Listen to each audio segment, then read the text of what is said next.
Hello everyone, and thank you for tuning into TradeChat. My name is Panzer, and today we're going to be going over 39 things that you should know about patch 7.3.5. I hope that you enjoyed this video, and if you do, remember to rate it thumbs up.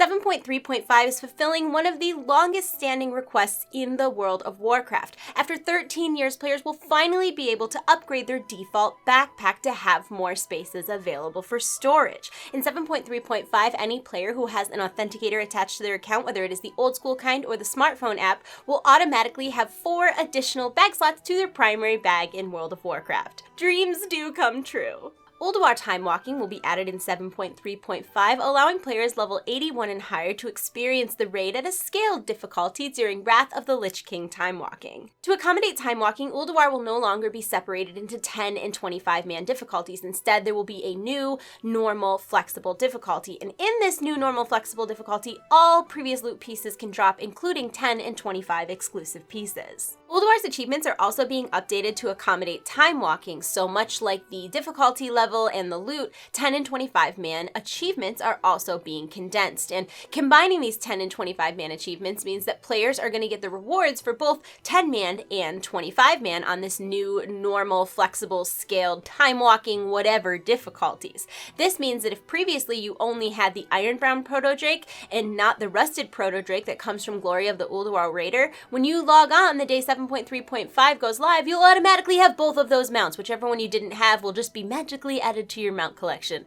Is very cool. I'm sure there are people who don't think it's cool, that think it's pretty lame, because they worked so hard to get this and blah blah blah, but I mean, it's been soloable content for a really long time now, so I'm gonna need you to let it go. Time walking loot has always scaled to the appropriate level of the player who wins it, and Ulduar time walking will be no different. At level 110, this means that time walking loot will be scaled to item level 930. Now, in addition to being able to get the gear and loot drops from Ulduar time walking, players can also defeat Yogg-Saron for a chance at Mimiron's head. Black Temple Time Walking was the first time walking raid that's been introduced to our regular bonus events, and what was really cool is that Blizzard implemented a transmog item that players who already had the legendary Warglaves of Azeroth could use to change the cosmetic look of their armor to the iconic legendary Warglaves. Now what's weird is that even though there is a legendary that drops out of Ulduar, the Mace, there is nothing in the data that suggests that players will be able to earn anything that will allow them to transmog this, which is really lame indeed. Probably the most impactful change coming in 7.3.5 is the massive overhaul to old world leveling. Following in Legion's non-linear footsteps, after 7.3.5, all content in World of Warcraft will dynamically scale in difficulty, experience gained, and rewards earned and looted based on the player's level who is leveling? Starting zones will be 1 to 10, vanilla zones will be 10 to 60, Burning Crusade and Wrath will be 58 to 80, Cataclysm and Mists of Pandaria will be 80 to 90, Warlords of Draenor will be 90 to 100, and Legion will be 100 to 110. While all content in 7.3.5 will scale to some extent, not all zones are literally 10 to 110. In fact, I don't think any zones are 10 to 110. Most of the time there is a minimum level that correlates pretty much to whatever the level was that you began questing there prior to 7.3.5, and then it'll go to that expansion's cap, and then some of the expansions have been combined. I'll have a bunch of information up on the screen because I can't like remember it all and regurgitate it to you. It's a lot. It's a lot. I think you guys understand. Such a pro YouTuber, 10 out of 10. This is also true for expansion scaling, so using Cataclysm as an example, players can jump right into Hyjal at level 80, but you'll have to wait to go to Twilight Highlands until you're 84, but then both of those zones will scale all the way up to, 90? So yeah, that's the thing. You got it. To help guide players through the new leveling system in 7.3.5, recruitment questing boards have been added to all main cities with artifact-style interfaces, allowing leveling players to choose exactly where they want to go and quest. And I know this is a lot of information to take in all at once, and it might not have settled properly, and you might need a little bit more, so I have links in the info below if you would like to continue reading and get more details about the new 7.3.5 leveling system. Experience required from levels 1 to 60 has been increased across the board, but I would not be too worried about this increase because now that we have dynamic scaling, you'll pretty much always be earning experience at an optimal rate. Plus, the experience that you've gained for doing quests and killing mobs has been increased to some level at all levels. And because you'll be getting more experience from quests and mobs and experience will be earned at an optimal rate, everything has kind of been buffed to accommodate this so that you're no longer going to be able to just run through and one-shot things even if you're wearing full heirloom gear. In fact, heirloom gear has been nerfed, but only the stats on it, not the experience gained. Blizzard just wants to make a leveling experience that's challenging and fun and not just something that you're breezing through and skipping the whole story. And if you do want to breeze through and skip the whole story, just keep using LFD. I was going to say LFR, but that's not right. LFD. Looking for a D. I'm sorry. I'm not sorry. Since there are so many changes coming to questing and leveling in 7.3.5, I'm sure it comes as no surprise to many of you that the Lore Master achievement is also being updated. It's going to be a lot like Legion, so everything in the whole game will be stories with chapters, and in order to complete Lore Master, you will have to complete chapters in the required stories. Flying restrictions are being removed in 7.3.5, so any player who has Master Flying will be able to fly anywhere that there isn't an associated Pathfinder achievement. And as a reminder, yes, there will be a Pathfinder achievement for Battle for Azeroth. In 7.3.5, Silithus is a level 110 zone, and the wound in the world where Sargeras stabbed us right in the planet, that seems to be healing, so that's a good thing. And you can thank yourself for healing the wound in the world because you're gonna do that. In 7.3.5, there's a scenario featuring Magni Bronzebeard where we head over to Silithus, to the wound in the world specifically, and we use our artifact weapons to contain all of the corruption within Sargeras' sword, which effectively decommissions our artifacts. Weird. And sort of on that note, since the announcement of the retirement of our artifacts, there is now a petition on the World of Warcraft forums to save the life of Hati, the Beastmaster's secondary pet whose soul is bound to their artifact bow. If you'd like to fight the good fight, there'll be a link in the info below of how you can help Hati, or just, I don't know, maybe you're just shouting into the void, but hey, you'll think you'll be helping, so that's a good thing.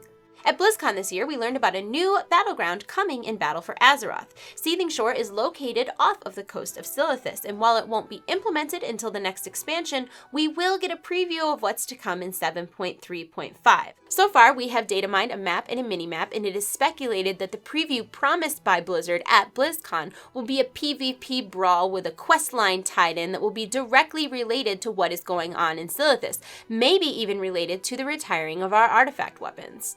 The 7.3.5 PTR added a bunch of new bug mounts in the data. We don't exactly know where they come from yet, but it's speculated it has to do with the call of the Scarab mini-holiday, and I don't really care, I just want them. I just want them all, because that's the kind of person I am. There's tons of information about allied races in the 7.3.5 data, but we can confidently say that allied races are not actually coming in 7.3.5. As you can see in this new 7.3.5 content login screen, we have Ulduar time walking, the leveling changes, and some Wound in the World story stuff. Allied races are not present on this splash screen, and if they were coming in 7.3.5, they would definitely be taking up some big ticket real estate on that splash.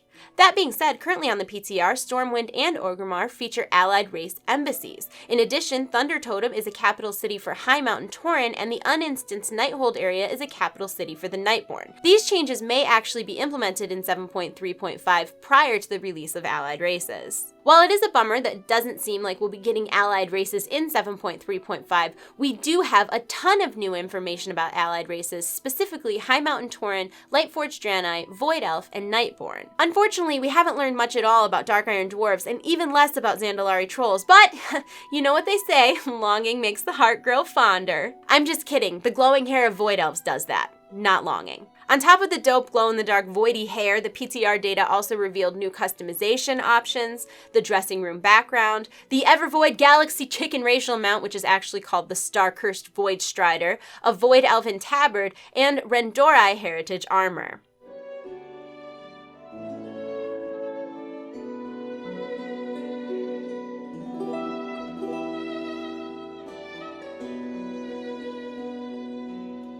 We also got a glimpse at the Nightborn's runic tattoos, customization options, the dressing room background, the Nightborn mana saber, a Nightborn tabard, and Sheldori heritage armor.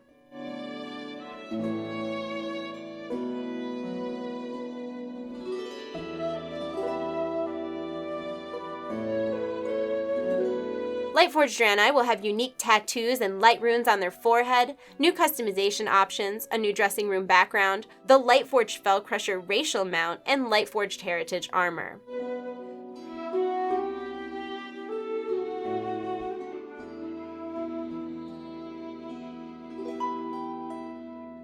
High Mountain Tauren will have moose antlers with optional carvings, as well as war paint and other new customization options, a new dressing room background, the High Mountain Thunderhoof racial moose mount, and High Mountain Heritage armor.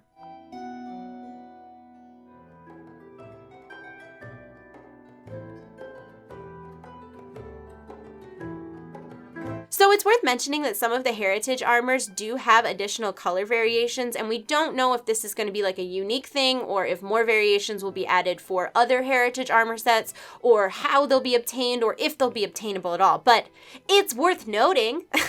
For all of you Pokemon trainers out there, there is a new Pet Family Brawler achievement and a new Master Trainer Tabard, which is likely a reward for said achievement. There's lots of other cool pet stuff coming in 7.3.5 as well. I don't know if you guys remember this, but way back, like 2 patches ago, we data mined a quest item for Invincible's Reigns, and we finally figured out that that is part of a quest line coming in 7.3.5 to earn the new Mail-emental pet and courier title. Also data mined from the PTR are these new Doggo models. There's a Bulldog and a Doberman.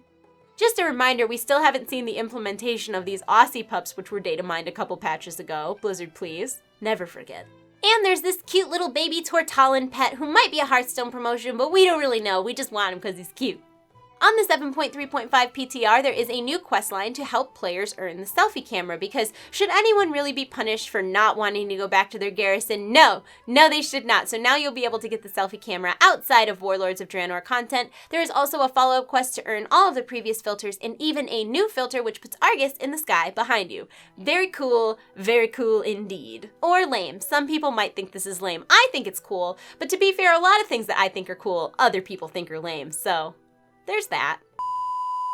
Also in the data is a hidden dog mount, and while a lot of people think this has to do with Dark Iron Dwarves, I personally think it's some sort of cross-promotional thing for like Heroes of the Storm or something, but the TLDR is that I really hope it's a Corehound or a wolf. I don't know what other type of dog could be in the World of Warcraft, but I hope it's a Corehound or a wolf.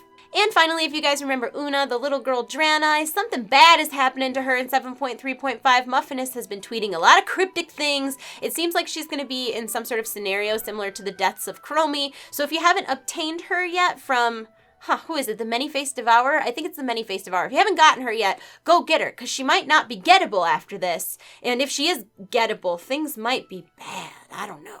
And finally, it's gonna be awesome for like this half mini patch. I'm super excited. It seems like a lot of cool stuff is coming, and I'm really pumped about it. And that is it for my video about everything you should know about 7.3.5. I hope that you enjoyed it. I hope that you learned something. Let me know in the comment section below what you're most hype about for 7.3.5. If you enjoyed the video, please share it with your friends. Rate it, thumbs up, subscribe to my channel if you haven't already. I'm gonna go. I hope you're having a wonderful day. I love you all. You're in my hearts. I'll see you soon. Goodbye.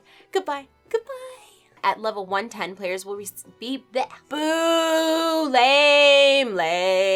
If you don't finish them by the time you're 89. Does that make sense? I hope that makes sense. I think you got it. You guys you're smart ones, I can tell. Players will be and honestly, I know this might be a little bit confusing for you guys because I'm terrible at explaining things or something. I don't know. Boo! Stabby stabbed us right in the planet. So I think Dark Iron Dwarves are gonna get like little donkeys or something, little pony guys. I don't know, maybe a goat. I feel like a dwarf could totally ride a goat. That would be normal, right? Right. We don't exactly know where they come from yet, but they look really cool and I want them all. Take that with a grain of salt, why don't ya?